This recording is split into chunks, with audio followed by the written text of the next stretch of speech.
సంవత్సరం skit అదిరిపోవాలిరా. Skit చూసి జనాలు నవ్వి నవ్వి పగలబడి నవ్వాలి.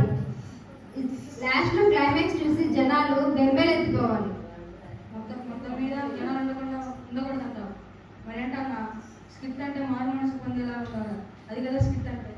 అరే తమ్ముడు, ఈ రోజుల్లో జనాలు ఎలా ఉన్నారంటే వాళ్ళకి ప్రేమ, క్షమాపణ, శాంతి ఉంటే స్కిట్లు చూడరా. వాళ్ళకి కావాల్సింది ఏకలు పక్కలు, అంతేకాని స్కిట్ లో ఏం అర్థం ఉందా ఏముందని గ్రహింపరా తమ్ముడు. సర్లే బాబు, నేను అర్థంనా. అన్నయ్య ఆ మోష అలాగే అంటాడు. మనకదేదో చేసే ఆ మోష అని పేరు పెట్టుకున్నప్పటి నుంచి ఇస్రా ప్రజలను రక్షించాలి, ఇస్రా ప్రజలను నడిపించాలి అని అంటున్నాడు.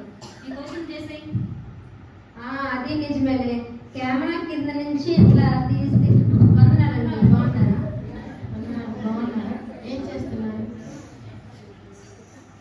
స్కిట్ అంటే పాపుల వారు రక్షించబడాలి, విశ్వాసులు తమ పొరపాట్లు దిద్దుకోవాలి, అన్నిలో దేవుని తెలుసుకోవాలి. అది క్రిస్మస్ అంటే. అలాగే అమ్మయ్య. అరే తండ్రి, చాలా అలసిపోయాం రా. కదా తీరేద్దాం. అన్నయ్య క్రిస్మస్ టైంలో ఏంటన్నయ్య నువ్వు? సర్లే పదం, బీర్ షాప్ ఫీల్ అవుతుంది.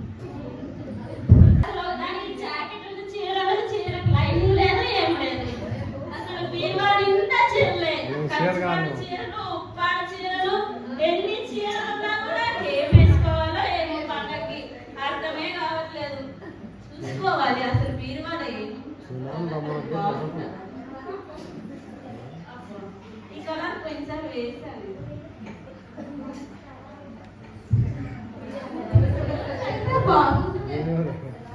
వందాలని వస్తున్నాయి గారు, బాగున్నారా? బీరువా కట్టుకు వస్తున్నారు ఏంటని ఏం చేస్తున్నారండి? రేపు పండగ కదా, చీర ఎత్తుకుంటున్నానండి వడ్డాని గారు. ఏం బాగుండడం ఏంటండి, హైదరాబాద్ నుంచి మా మామ తీసుకొచ్చాడు. నా దగ్గర చూసారా? మొన్న చేయించుకున్నాను. బాగున్నాయండి వడ్డాని గారు. అదే లలిత జ్యూస్కి వెళ్ళి అదే డబ్బు దొరకలే రావట్లేదు, ఆ షాప్ లోనే కొన్నాను. అవునా, బాగుందే. ఇంకా వడ్డాను మాట ఇచ్చానండి, ఇంకా రాలేదు. డబ్బు దొరకలే రావట్లేదు, బాగానే లాగాను. అయితే వడ్డాను ప్రత్యేకంగా చేయించినట్లేదండి. ఈ మధ్య చీరలకి కొత్త వడ్డానాలు వస్తున్నాయి, ప్రత్యేకంగా చేయించిన అవసరం లేదు, కొత్త మోడల్స్ అన్ని వస్తున్నాయి. ఈసారి న్యూ మోడల్ బంగారంతో ఇంత దండ చేయించుకోవాలి. మన క్రిస్మస్ లో మనమే అందరం కనపడాలి కదా. అవునవును. నా చీర బాగుందా ఇంతకీ? వందనాలమ్మా.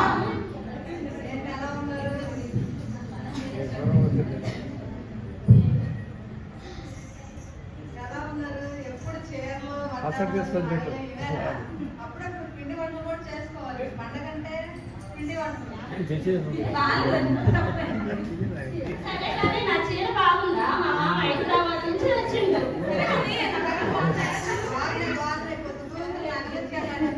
పిండి వంటలు బాగా వండుకోవాలి. అబ్బే, యాంటీ ఎట్టుంది?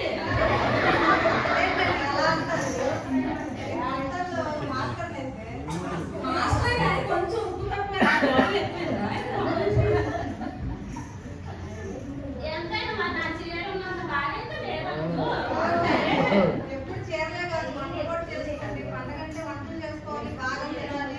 ఇవన్నీ కట్టుకోవాలంటే ముందు మంచి ఆహారం తీసుకుంటే మంచి ఆరోగ్యంగా ఉంటాం కాబట్టి ఇవన్నీ ధరించుకోవచ్చు.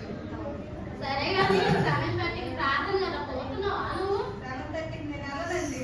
నాకు ట్రావెలింగ్ ఇచ్చిన వస్తుంది యూట్యూబ్ లో చూసి వంటలు నేర్చుకుంటాను. అబ్బో, ఎప్పుడా యూట్యూబ్ కానీ 7:30 కార్తీక దీపం సీరియల్ వస్తుంది. అబ్బా, సౌందర్య కట్టిన చీరలు ఉంటాయి. మా మామకి అదే చెప్పినా కానీ తీసుకొచ్చి నేను ఆ సౌందర్యం ఎంత పొడుగు నగలేస్తుంది, అది యాడ్ చూపిస్తారు కదా, Lalitha jewellers, Kalyan jewellers, GRT jewellers. కానీ డబ్బు మాత్రం ఎక్కువ తీసుకుంటారు. అవన్నీ కాదు, పిండి వంటలు చేసుకోవాలి. అబ్బో కట్టాను.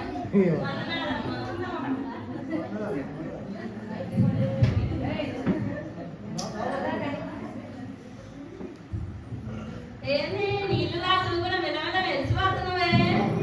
దేవుని చిత్తమేనండి. ఇల్లు శుభ్రం చేసుకోవడమే సరిపోతుంది. క్రిస్మస్ దగ్గరికి వస్తుంది కదా, సామాన్లు తోముకోవడం, ఇల్లు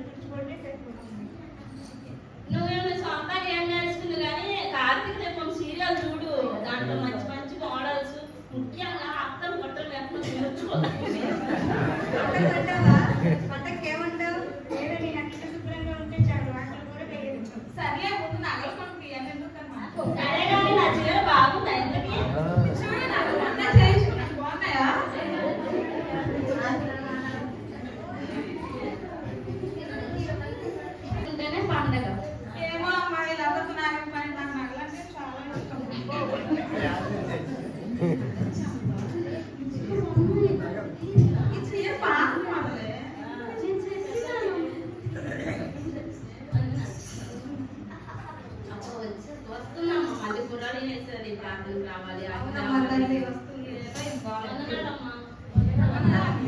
ఏం చేస్తున్నారు? అక్క నా చీర బాగుందా? మా మామ హైదరాబాద్ నుంచి తెచ్చింది. నా నడుము పండగ సరిపోయిందిలే చూసుకుంటున్నాక. నేనా ఈరోజు పండగ కదా, పాస్టమ్మ గారికి పాస్టర్ గారికి ఏం వంట చేయాలని చెప్పి ఆలోచిస్తున్నాను. నువ్వైనా చెప్పు పోనీ ఏం చేద్దాము? ఏం చేస్తున్నారు అక్క? ఇల్లు శుభ్రం చేసుకోవాలి. అంతకంటే ముందుగా మన హృదయాన్ని శుభ్రం చేసుకోవాలి. క్రిస్మస్ అంటే క్రీస్తుని ధరించుకోవడం, యేసుని చూపించడం క్రిస్మస్. మన పాత రోత జీవితాన్ని ఆయన రక్తంలో కడిగి వేయడం, కడుక్కోవడం క్రిస్మస్ అంటే.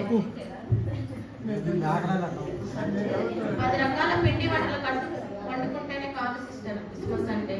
మనుషుడు రొట్టె వలన మాత్రం కాదు కానీ దేవుని నోట నుండి వచ్చి ప్రతి మాట వలన మనం జీవించగలం.